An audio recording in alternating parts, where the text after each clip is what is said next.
as we talk about this expansion, the choice of market. Now, Hong Kong was a very natural one here. It's been operating in the Hong Kong market for over a year now. But why Brazil, do you think? Well, I think there are several markets which you see less competition, big markets, and also friendly ties with China. I think these are the three criteria.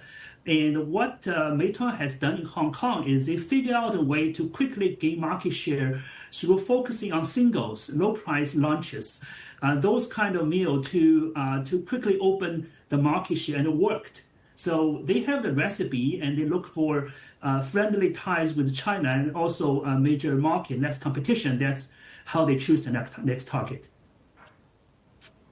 The company has chosen to invest $13.8 billion over the next 3 years to drive growth in the domestic mainland market. This is for Chinese food service industry. This will go towards supporting merchants as well as boosting consumer demand. But with this type of investment, stepping up subsidies for users and riders and merchants, is that going to be eating into its profit? Absolutely. I think the issue we are seeing is that certainly demand is slowing down, macro is challenging, and we are seeing the competition is heating up. And the issue with China in a lot of sectors is overcapacity. And certainly we have one in e-commerce. You have similar strong companies in JD, Alibaba, Pinduoduo. And what we are seeing again is a convergence of what we call O2O or flash sale or on-demand retail with the traditional e-commerce. And this is not something new. In Korea, Coupang has been pioneering this business model and been very successful. And what we are seeing is that just copying that model to China in large cities, which is similar to Korea, and there's quite a number of large cities in China who can fit this model. And that's what we are seeing, the cross entries between these huge players that lead to the price war in this slowing demand environment.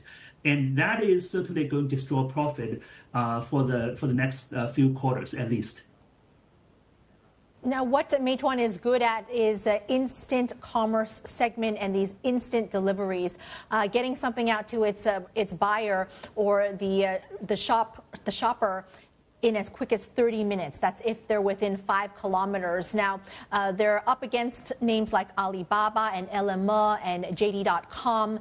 In terms of these three big players, how do they rate between each other? In terms of the stickiness by the user, of course, they like to lean towards Meituan, but if those are going over to Alibaba or JD.com, what is the benefit of that?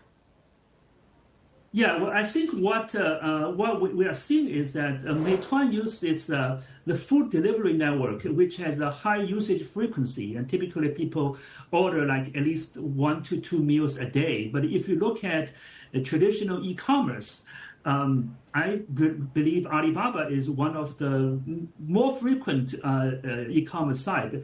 You basically do like 4 or 5 times a month. So if you are ordering food more frequently, that gives you a chance to present other deals to consumers, to buy a smartphone, buy a drug, that is potentially taking market share from the traditional e-commerce players. That's what we are seeing is that Meituan is eating the lunch of JD and Alibaba, and what we are seeing is that they are fighting back and attacking Meituan's food delivery business. That's what we are seeing right now. So they performed very strongly in the first quarter. What is the outlook for the current quarter? Well, current quarter, I think the stock took a hit because the chairman of Meituan mentioned that the second quarter they are going to see decelerating growth in the top line and significantly lower profitability. Due to those subsidies, they need to spend to defend their market share against the JD and also LME. Now, we think that that is certainly profit destroying in the short term. It's bad for everyone. It's a huge amount of numbers. But we think there's a chance that this price war will not last very long. I think there's 3 reasons for that. And number one is that for JD to do this, I think there's a cannibalization effect, and there's actually the same for both JD and Alibaba. They are cannibalizing their existing shelf commerce, e-commerce. So JD just want to defend its shelf commerce market that doesn't go to Meituan. They want to bring it in and stay with JD. And once that is accomplished, we see the incentive to continue to do this to be diminishing very quickly. The second is we think that JD is certainly benefiting from the trading subsidies starting from Q3 last year, and that's going to phase out in Q3 this year. And with diminishing profit, we think JD will have to consider twice regarding further extending this profit drive. This market entry drive. And thirdly is the government intervention. The government already convened these three players discuss about, even though I don't think they discussed specifically on the price war part, but we do think that the price war is unlikely to escalate from this point going forward. So I think this is probably what market has been missing, is that things may not be as bad as the people fear, we think.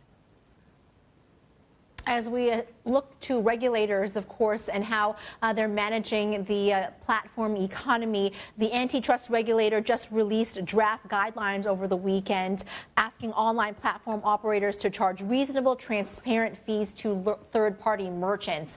How much of a risk is it to these online players? Well, I think there is certainly this is in difficult times. Everybody need to contribute. So it's going to be looking really bad if you start hiking the fees.